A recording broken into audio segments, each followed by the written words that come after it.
त्या पोराने पाणी भरायला लागत आहे. तुम्ही भरा. तुझे हातपाय कुठे गेले? वाकी हा? तुम्ही भरा ना. मी भरू. त्रास होत असेल ना त्याला तर स्वतः आपण भरायचं. बस. बरं बरं. अरे बापू, आजच्या दिवस आई सांगते तर भरून घे, मग मी पाहतो काय. जा. जा.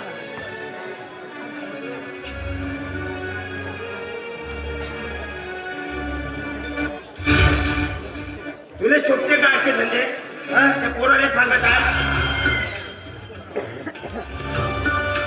मग स्वतः करायचं ना. म्हणजे मी मला कशाला सांगताय तुम्ही? बायाचे काम का ते माणसाचे काम?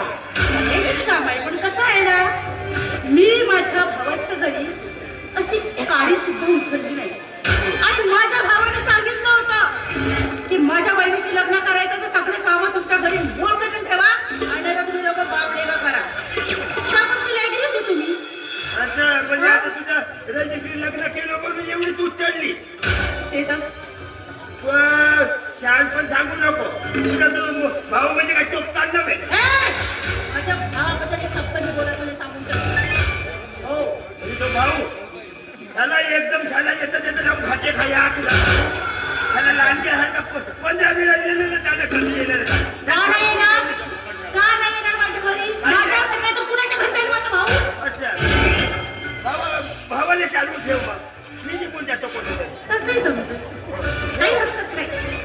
मला शाळा पण सांग. निघायचं आहे तर जा ना, काशीला जा. भाऊ म्हणजे मोठं तोफखान हो. तोफखान नाही तर काय, त्याच्यापेक्षा बी. असं हो, तू शहाणी झाली व जास्त शांत आहे. तुमची जीभ जास्त चुरचूर करायला लागली वाटतं. नाही? ते नकरेने पाहायचा नखरे भाऊ म्हणजे? का कोण का हेच समजत नाही. म्हणजे डोळे वरती गेले वाटतं. डोळे वर का भाऊ आला एका माय बाबाच्या पोटचे, तरी तो भाऊ हो का नव्हे? माझ्या घरी सोयरी करायला आले तेव्हा कोण होता? तुमचा बाप होता की माझा भाऊ?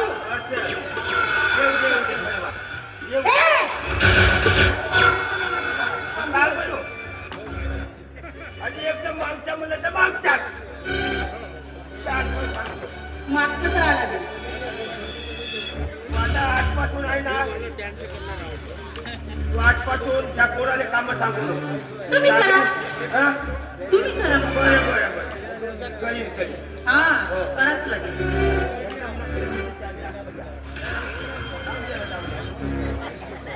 जाऊन येतो नाही, तिकडेच जाणं कुंभार. घरी काही कोणतं काम. खरंच लग्न झाल्यापासून एक शब्द माझ्या समोर बोलत नव्हते. आता जरा बापलेखांची जीभ जास्त चुरचूर करायला लागली नाही का? याचा तर काहीतरी विचार केलाच पाहिजे. विचार म्हणजे एकमेव माझा भाऊ, माझा दादा. त्याला जर सांगलं ना तर यांना शून्यातून शून्य करून नाही त्या कोंबडीसाठी तंसीवर बसवलं ना, काहीच केलं नाही. आणि तसंही दादाला सांगायलाच पाहिजे.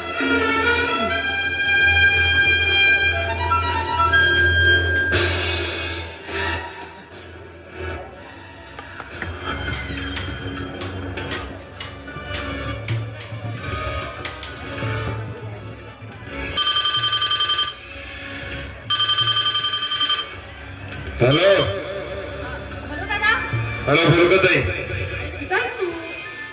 अगं मी घरीच आहे. घरीच आहे. झालं तुझं घरीच आहे. अरे लग्न केलं फक्त एकदा आलास तेव्हापासून आलास का तरी पण तो म्हणतो 10 वेळा तुझा भाऊ लागतेस का माझ्या घरी? साला कोण म्हणतोय ग? ए, आमचा खेळवा.